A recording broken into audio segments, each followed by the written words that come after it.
Day 15, Min Beneath the Trees. Chapter 8, Min Panics. Eco 1, Early Morning. Min groaned as she woke, remembering the events of the eco dark and dawn. Zilla had prepared her favourite meal. She picked at it in silence. "Not hungry, sorry, Mum," she mumbled, creeping back under her blanket. She lay unmoving, watching the leaves make their endless kaleidoscope patterns against the sunlight. Fear slithered beneath her skin. The fine down covering her arms and legs quivered like grasses in a gale.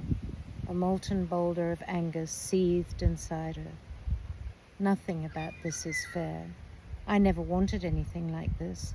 I didn't ask to be an intuitor, or for wings like you. I liked you when you were normal wings. This is your fault." If Blader wasn't curled into a tight ball next to her, clutching at her hands like a baby nipper, she may have attempted to claw her wings from her back. Min looked up to see her two mothers watching her.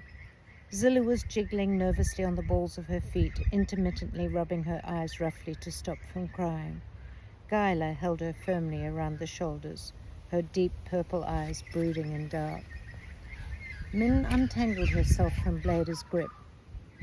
"Mums, I so get why you didn't make much of the intuitor thing. I mean, none of us ever thought anything would change in our lives, did we? And being whatever an intuitor is or doing anything with it, but when there's no need, just doesn't make sense, does it?" She smiled bravely at her mothers. "Anyway, Otlin has got this all wrong. I'm not the one that should be involved in this story or journey. Whatever happens, my sweetest light, whatever decision you have to make, we are here for you," Zilla soothed. "I don't have a decision to make," she said flatly. "Let's see what unfolds when Otlin tells us his story," Guyla replied. "Wise advice," Flick said. "I agree," Flutter added. "I'm not going to indulge either of you with a reply," Min snapped. Uneasiness lay over her like a sodden blanket. She needed to throw it off in the comfort of Prinny's company. Prinny started to prattle as soon as Min landed next to her. "Is it good to know there's a reason for your recent anxiety, Min? I heard Otlin say you must trust your wings. Does that explain the feelings you've been having in your shoulder blades? I've been busting to find out what..." She stopped as she looked at her friend's face and quickly added, "Please don't feel you have to talk about any of it." Min was relieved. Her thoughts were too tangled to make any sense. Their Macca friend Bindi arrived. She embraced Min tightly in her smooth nut-brown arms but said nothing. Even Ghislaine refrained from her usual disparaging remarks when she joined them. The four sat quietly side by side in silence. The waiting seemed endless. For the first time since the smoke had invaded their lives, they had a clear and cloudless day. The leaves on the tree hung motionless.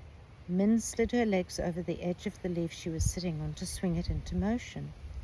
Immersed in her turbulence, she hadn't noticed until now that the smoke had dwindled to a smudge on the horizon. "What a beautiful colour the sky is today," she said. "Yes," Bindi replied. "I was just thinking how lovely it is not to be covered in ash and breathing in smoke." Min jerked upward and spun around to look at the east.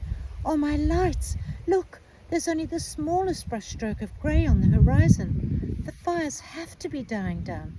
Otlin's stories, frightening as they are, may not need to happen. I'm so Galeen interrupted. "Nope, that's because the wind is shifting. If you look at the top of our tree, you'll see that the leaves are being blown by a southwesterly. Once the wind gets up in that direction, the fires will start burning on a new front towards the north. A bigger problem, I'd say." Min's mouth dropped open, her recent relief draining from her like water through sand. Prinny glared at Galeen. "Really, Galeen, while we appreciate your knowledge, there are times when it would be kinder if you kept it to yourself." Galeen looked puzzled. "Why, Prinny? I'm just telling it like it is. We may as well know the reality, wouldn't you say? Forewarned as forearmed and all that." You're not having to face what Min is. It might have been a little more considerate if you'd kept quiet, Prinny countered.